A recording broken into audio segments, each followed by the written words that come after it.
આજે આપણે બનાવીશું મિક્સ કઠોળના ઢોસા. આમાં મેં એક મુઠ્ઠી ચણા, કાળા ચણા, મસૂરની દાળ, પીળી મગની દાળ, લીલી મગની દાળ, ચણાની દાળ, લીલા મગ આ બધા કઠોળ લીધા છે. આ બધા એક એક મુઠ્ઠી કઠોળની સામે મેં 3 મુઠ્ઠી ચોખા લીધા છે. એમને સારી રીતે વોશ કરીને 7 કલાક પલાળી રાખવાના. પલાળ્યા પછી સરસ રીતે ફૂલી ગયા છે. હવે આપણે એને ગ્રાઇન્ડ કરીશું. હવે એમાં આપણે મરચાં આદુની પેસ્ટ નાખશું 1 ચમચી. ટેસ્ટ પ્રમાણે મીઠું અને કલર માટે થોડી હળદર. હવે આપણે એને થોડું પાણી નાખીને ગ્રાઇન્ડ કરી દઈશું. રેડી છે બેટર. હવે એને આપણે અડધો કલાક માટે થોડો રેસ્ટ આપીશું.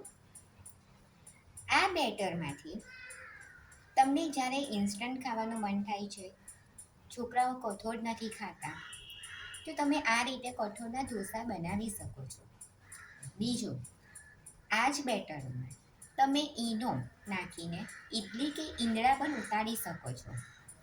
ઢોસા પણ બનાવી શકો છો. ઢોકળા પણ કરી શકો છો. અંદર વેજીટેબલ્સ એડ કરીને ઢોકળા પણ બનાવી શકો છો. હવે આપણે એને અડધો કલાક માટે રેસ્ટ કરીશું. અને આ ઢોસાનું બેટરમાં કોઈ જાતનો આપણે આઠો નથી લાવ્યા. અડદની દાળ નથી આપણે ઉપયોગમાં નથી લીધી. ફક્ત કઠોળ જ લીધા છે અને એની સામે ચોખા. 7-8 કલાક પલાળી રાખવાના. ગ્રાઇન્ડ કરીને અડધો કલાક રેસ્ટ આપીને તમે ઢોસા ઉતારી શકો છો. અડધો કલાક થઈ ગયો છે. આપણે હવે ઢોસો ઉતારીએ. ઢોસાની તાવી થઈ ગઈ છે. પાણીનો છંટકાવ કરી દઈએ.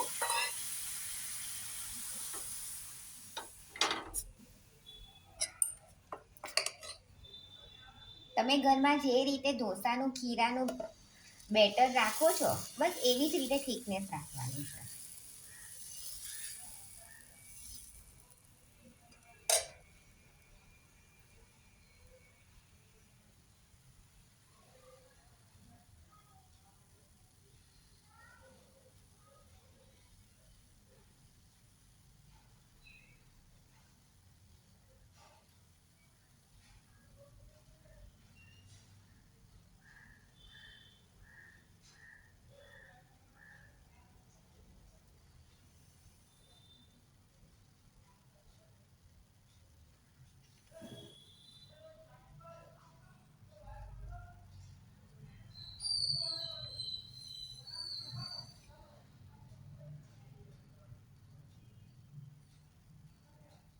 હવે થોડું તેલ નાખીશું.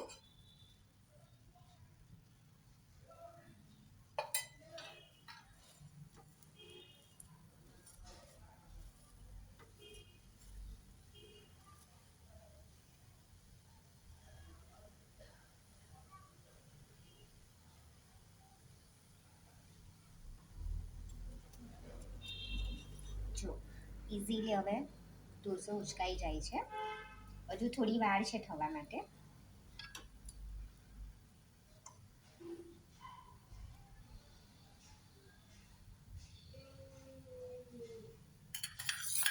હું અત્યારે મારી બેબી માટે બનાવું છું. આ શેઝવાન ચટણી છે, એ થોડું હું એપ્લાય કરીશ.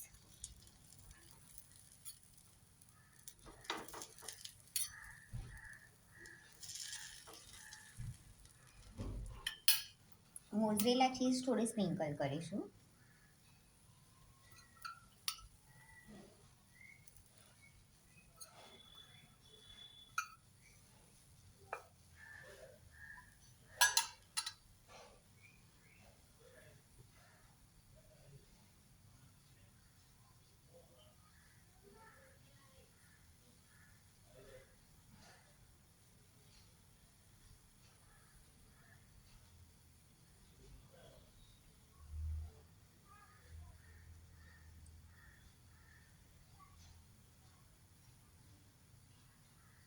ચીઝ મેલ્ટ થઈ ગઈ છે.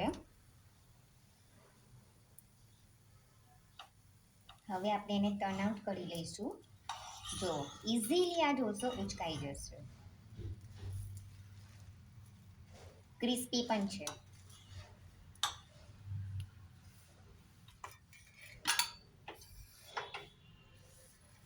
રેડી છે ઢોસો. મિક્સ કઠોળના ઢોસો તમે ચાહો એટલો ક્રિસ્પી બનાવી શકો છો. અત્યારે તમે બેબી માટે બનાવ્યો છે. આ ઢોસા સાથે તમે મસાલા ઢોસાનું શાક બનાવી શકો છો, મૈસૂર મસાલાનું શાક બનાવી શકો છો. તમે જેની સાથે ખાવા ઈચ્છો છો તેની સાથે તમે ખાઈ શકો છો. આ છોકરાઓ માટે ખૂબ જ હેલ્ધી છે. જે લોકો કઠોળ નથી ખાઈ શકતા, નથી ભાવતા, કઠોળનો તમે આ રીતે ઉપયોગ કરીને ઢોસા, ઇડલી, ઢોકળા બનાવીને તમે એમને ખવડાવી શકો છો. બાય.